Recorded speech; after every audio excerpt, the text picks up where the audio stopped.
Donc ici, on va continuer sur l'unité 1, leçon 1. Vous faites ici suite pour dire qu'il y a déjà une vidéo qui était avant.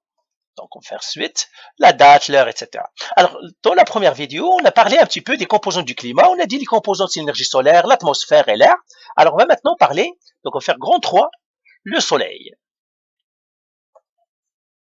On va faire ceci, grand 3, le soleil. Alors, le soleil, lui, quels sont les... Voilà. Donc, je mettrai le soleil, donc ici. Alors, le soleil, le climat, on va écrire. Le climat de la Terre est déterminé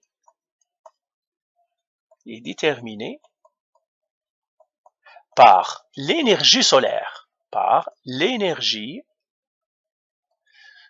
Solaire. Pourquoi l'énergie solaire? Parce qu'on a dit le climat, c'est le transfert de chaleur. S'il n'y a pas de chaleur, il n'y a pas de climat. Comme chez vous, par exemple, vous avez froid, ben vous devez démarrer le chauffage.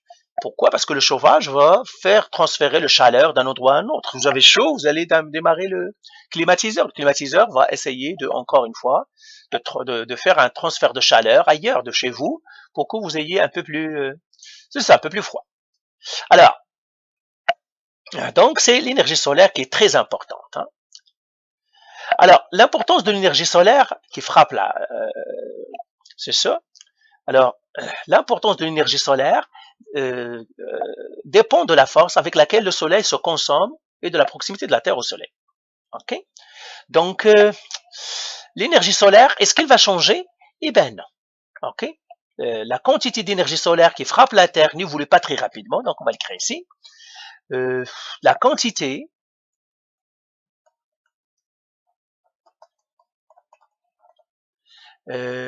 d'énergie la quantité d'énergie ok. Voilà. La quantité d'énergie solaire qui frappe la Terre n'évolue pas très rapidement. N'évolue pas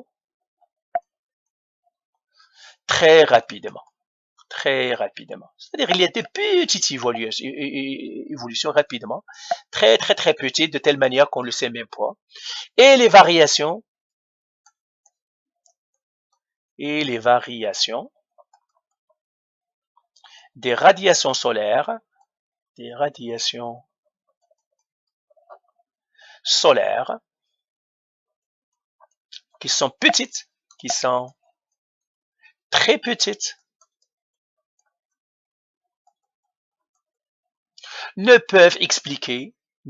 qui sont très petites, ne peuvent expliquer le changement climatique, ne peuvent expliquer les transformations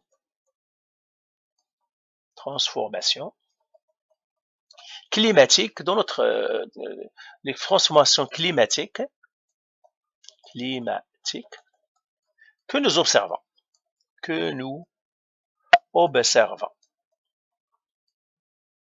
Donc nous observons des changements climatiques, la planète qui se réchauffe un petit peu, mais le soleil, lui, il est seul au soleil, il va s'éteindre un jour, mais après plusieurs milliards d'années, hein, donc des milliards et des milliards d'années, et il va s'éteindre, parce que lui aussi c'est une étoile, les étoiles naissent et elles meurent, ça c'est la cosmologie, bien l'astronomie, eh bien ça va mourir un jour, mais pas pour l'instant, ça prendra des milliards et des milliards d'années, et par suite, le climat, lui, il va nous donner la chaleur qu'il nous donne toujours. Donc, le soleil n'a rien à faire dans les changements climatiques. Maintenant, grand 4, l'atmosphère.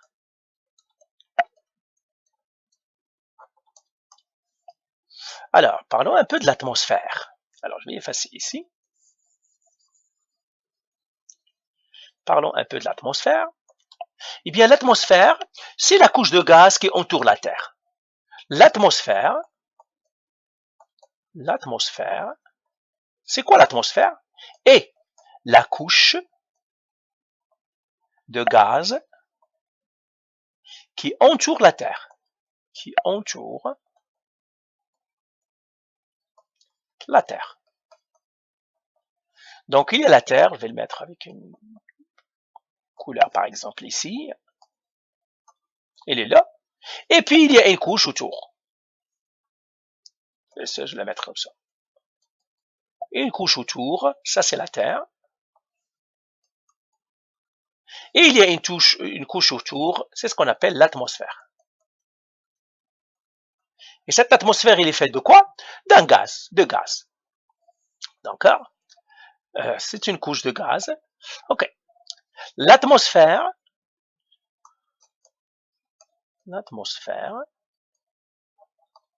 a une épaisseur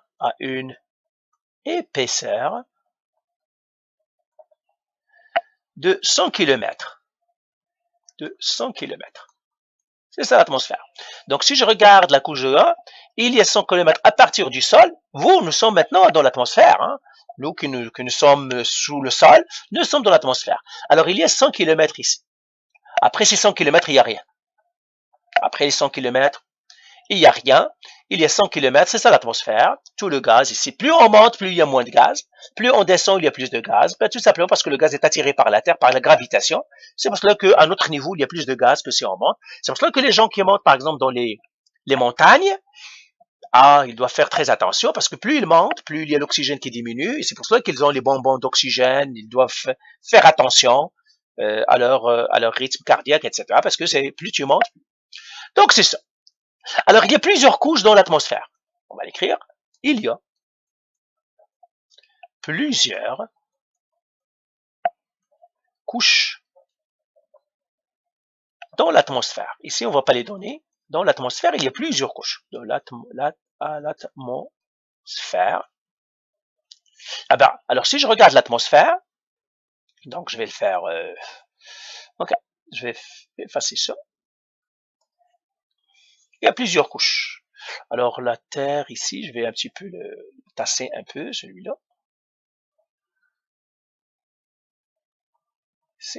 Ça, c'est la Terre. Donc, ça, je vais l'effacer. Il y a plusieurs couches. Par exemple, j'ai la première couche, je vais la mettre ici. Première couche, à peu près de 15 km. Et puis, il y a une deuxième couche. Je le mettrai avec une autre couleur. Alors, les couleurs ne viennent rien dire. Hein. Il y a plusieurs couches. Une autre couche, je vais la mettre avec du noir, etc. Plusieurs couches. Alors, jusqu'à la dernière couche, c'est 100 km. Mais à la première couche, 15 km, c'est là où nous sommes. On l'appelle la troposphère. La couche où nous sommes, c'est ce qu'on appelle la troposphère. Cette couche-là, on l'appelle la troposphère. Alors, les avions et tout, ils volent ici. Donc, ils ne sortent pas de la couche. Quand on sort de l'atmosphère, c'est là où il y a les navettes et tout. OK? Donc, la couche où nous vivons, OK? La couche la plus proche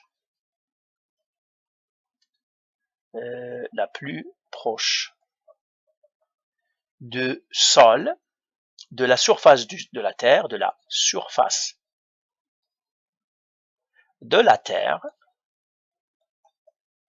et la troposphère. Et la troposphère. C'est la troposphère. La troposphère, c'est la couche la plus... Elle a une épaisseur de 15 km. Elle a une épaisseur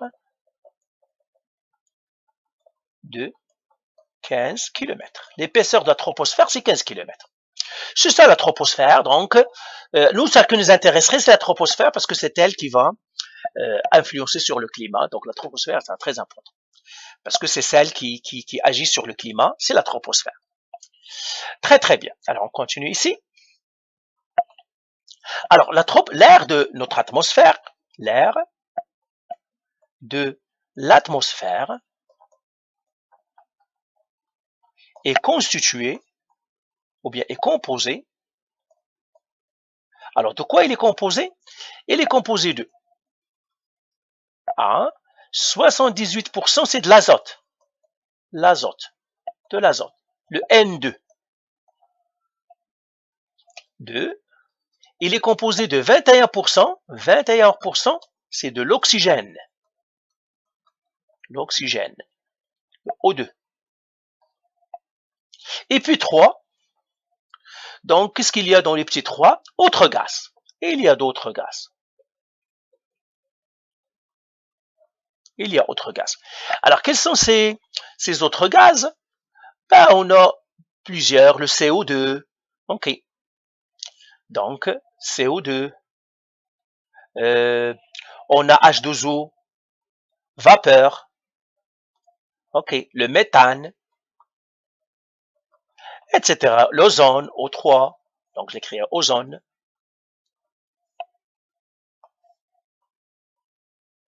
Alors, il y a plusieurs gaz. Donc, c'est ça. Alors, certains des autres gaz de l'atmosphère agissent comme une couche isolante autour de la Terre. On va les prendre ça. Donc, c'est ça. Vous devez connaître ça. OK? Autre gaz, c'est 1%. Ah, j'ai pas écrit. Attendez. Vous écrivez moins de 1%. 1%. Autre gaz. Alors, quels sont les autres gaz? CO2, H2O, vapeur, etc., etc. OK? Alors, certains de ces autres gaz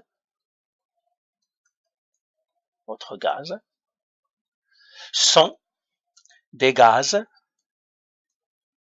à effet de serre. À effet de serre.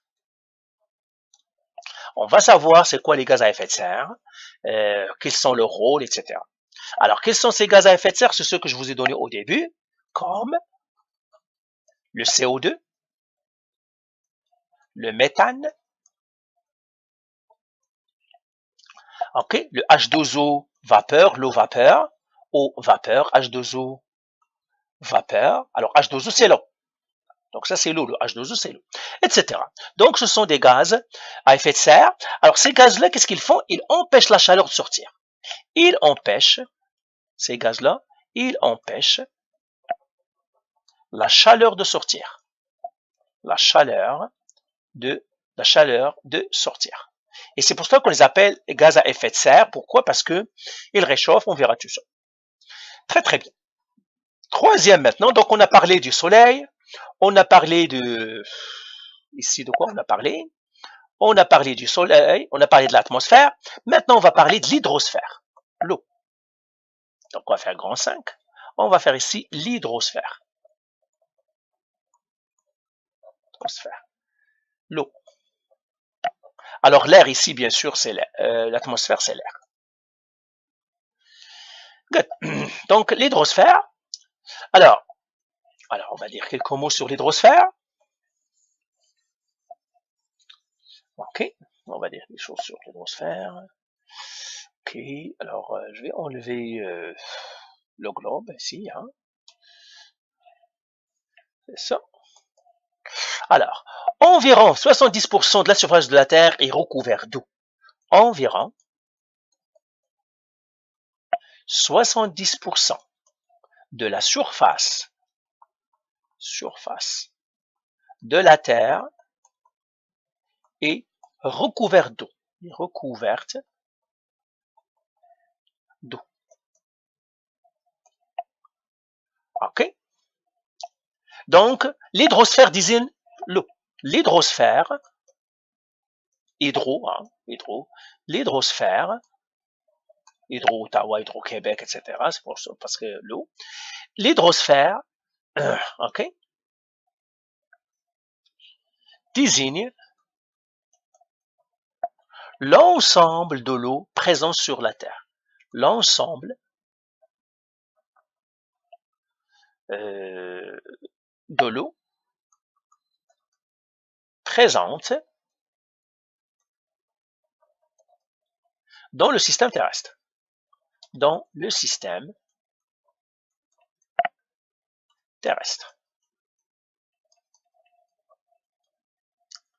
OK? Alors, 97,5% c'est de l'eau salée. C'est 95%, 97,5% et de l'eau salée. Et de l'eau salée. Ça veut dire quoi? Ben, elle est constituée d'océans et de mers, etc. 2,5% et de l'eau douce. Et de l'eau douce. Vous voyez très peu d'eau douce sur la Terre. Hein, par rapport à... Il y a assez pour tout le monde. Le 2,5 c'est déjà énorme. Mais le problème, c'est ce qu'on fait avec. OK? D'eau douce dans l'atmosphère. Alors, d'eau douce, la majorité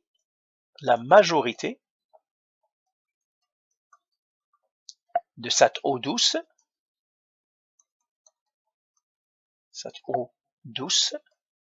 est dans les glaciers.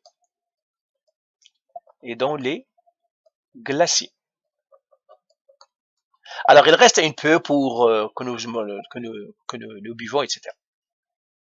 Donc, ça, c'est pour l'eau. Maintenant, l'eau est très importante pour les climats. Pourquoi? Parce que l'eau est un puits de chaleur. On va l'écrire ici. L'eau est un puits de chaleur. Il a une grande capacité d'absorption de chaleur. Alors, on va écrire l'eau est un puits de chaleur, et ça, vous devez le retenir. L'eau est un puits de chaleur. L'eau a une grande capacité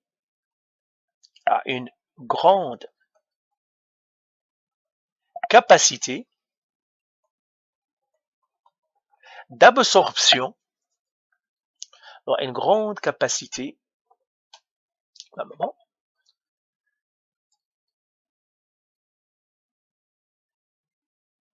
voilà. L'eau a une grande capacité d'absorption de chaleur. D'absorption de chaleur. Alors, ça veut dire quoi ça? Et ça, je vais l'écrire avec une couleur, notre couleur. La température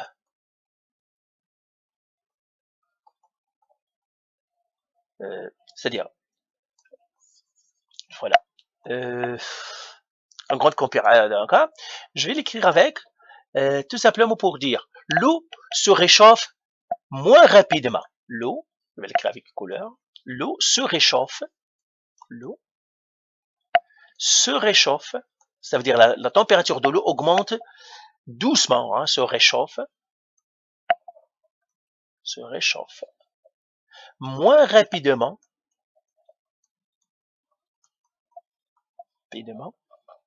que le sol, par exemple,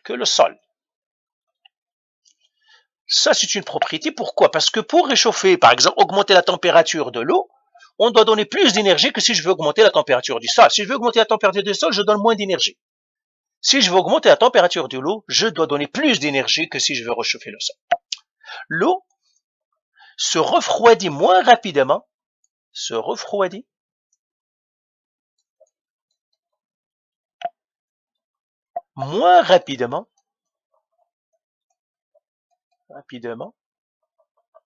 que le sol, par exemple. Alors, par exemple, prenez par exemple de l'eau, un verre de thé, par exemple, vous le mettez, et puis prenez un métal, ou bien le sol, vous les réchauffez en même temps.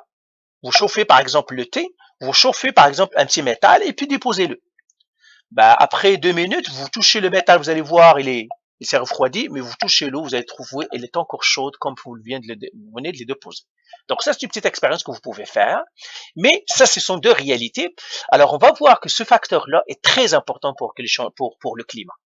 Ok? C'est très important pour le climat, l'eau. Alors, on va donner quelques exemples. Si tu habites à proximité d'une masse d'eau, tu vas voir, par exemple, dans un lac. Alors, pendant l'été, on va les écrire. On va faire un exemple.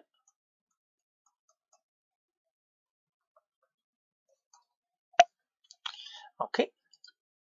Alors, si tu habites, par exemple, à proximité d'un lac d'eau, d'un grand lac d'eau, si tu habites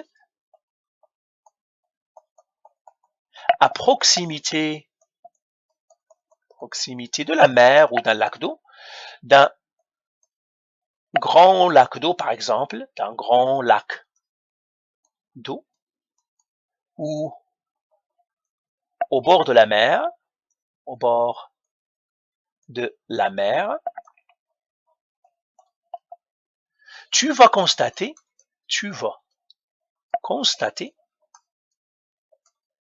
que l'hiver est moins froid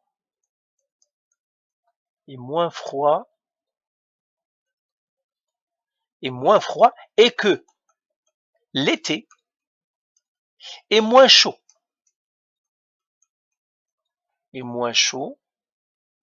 qu'un endroit loin d'un plan d'eau. Alors un plan d'eau, c'est la mer, les lacs et tout, d'un plan d'eau. Où il n'y a pas un grand lac, où il n'y a pas un gros, c'est-à-dire une grosse masse d'eau. Ok, on va expliquer toutes ces choses-là. Ouais, on pourrait expliquer ça maintenant. Hein. Pourquoi ça c'est vrai? Alors, on va l'écrire ici. Pendant l'été, pourquoi, par exemple, pendant l'été, on va avoir moins chaud? Eh bien, pendant l'été, l'eau se réchauffe. Et puisque c'est un puits de chaleur, il absorbe la chaleur de l'air, absorbe la chaleur de l'air,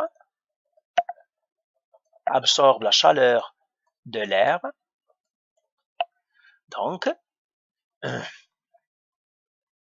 de l'air ambiant.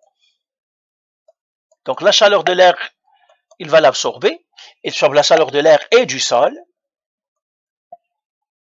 et la température nous semble donc plus fraîche. Et la température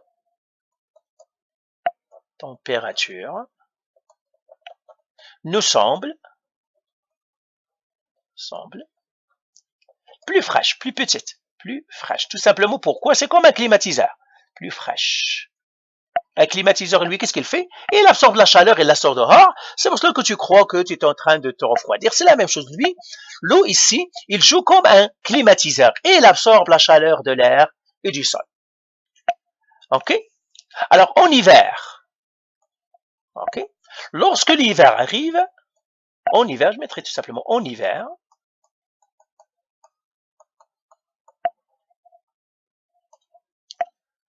le lac, ou bien le plan d'eau, je mettrai le lac. C'est pas la peine que, hein. Le plan d'eau, le lac. Je dis le lac, le lac, donc, lorsque l'hiver arrive, le lac a déjà en hiver, okay, je vais le faire ici, le lac a stocké, parce que c'est un puits de chaleur, a stocké suffisamment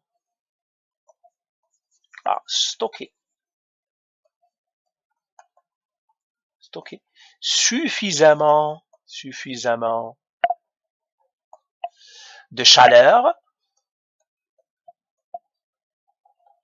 pour agir comme une bouillotte géante, pour agir comme une bouillante géante, émettant de la chaleur dans l'air ambiant. Émettant de la chaleur dans l'air ambiant.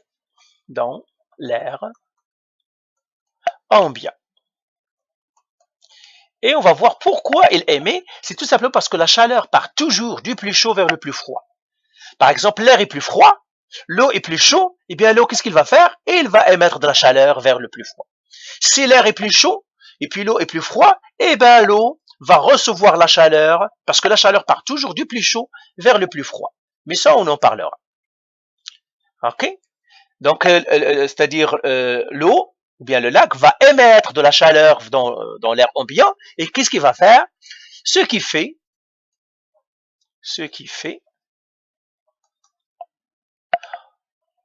en sorte qu'il fait moins froid,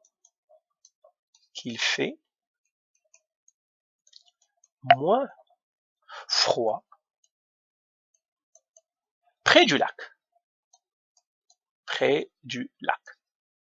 Alors le lac là, il fonctionne comme quoi? Comme une pompe à chaleur. Tout simplement, il voit qu'il n'y a pas assez, il voit du froid, ben lui, il émet. Donc voilà pourquoi, c'est-à-dire pourquoi l'hydrosphère est très importante. Alors, les océans sont, alors je vais écrire avec une autre couleur ici, les océans sont un immense bassin,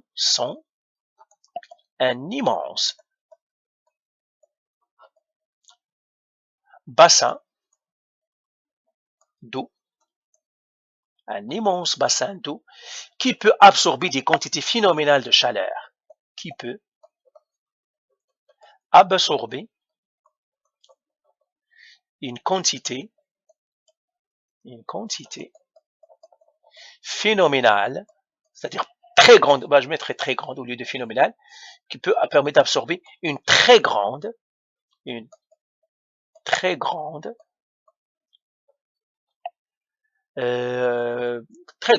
quantité de chaleur. Très grande quantité de chaleur. Mais alors, il y a un problème. Il faut faire attention. Ben oui, l'eau est très, mais attention, est-ce qu'elle est infinie? Ben non. Si on continue à chauffer l'eau, il est un puits de chaleur, mais c'est un puits qui est limité. Comment? C'est un puits. Ok? Tous les puits ne sont pas infinis. Donc, c'est pour cela que si on continue à faire le réchauffement climatique, ben, l'eau va absorber ce réchauffement climatique. Mais à un certain moment, les océans, ils vont te dire, on a absorbé assez, donc on peut plus absorber. Qu'est-ce qui va se passer? Eh ben, on aura les gros problèmes. Voilà. Donc, alors la façon, donc je vais continuer ici. La façon, on va écrire la façon dont ils absorbent la chaleur et la transmettent autour du globe, donc voilà la façon dont les océans absorbent et transmettent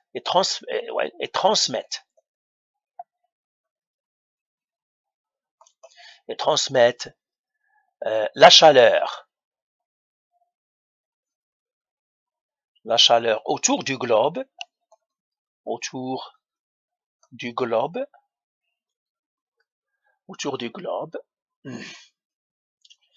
dans des courants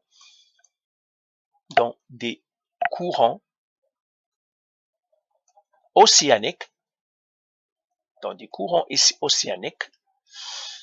joue un rôle important.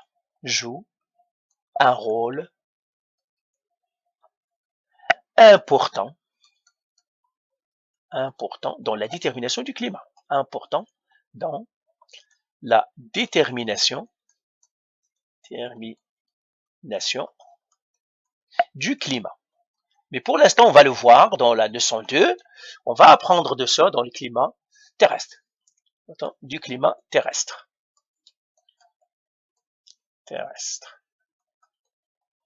Alors, on va écrire important.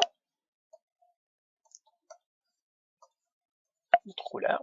Je vais écrire avec celle-là. Important.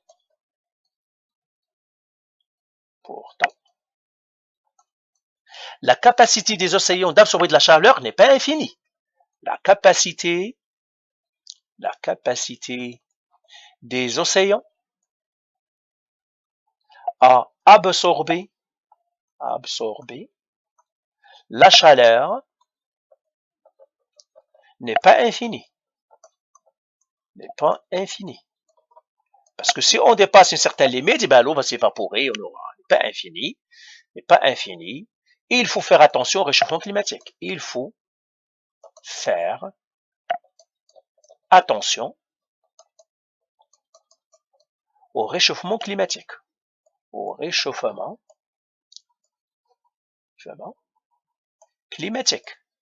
Pourquoi?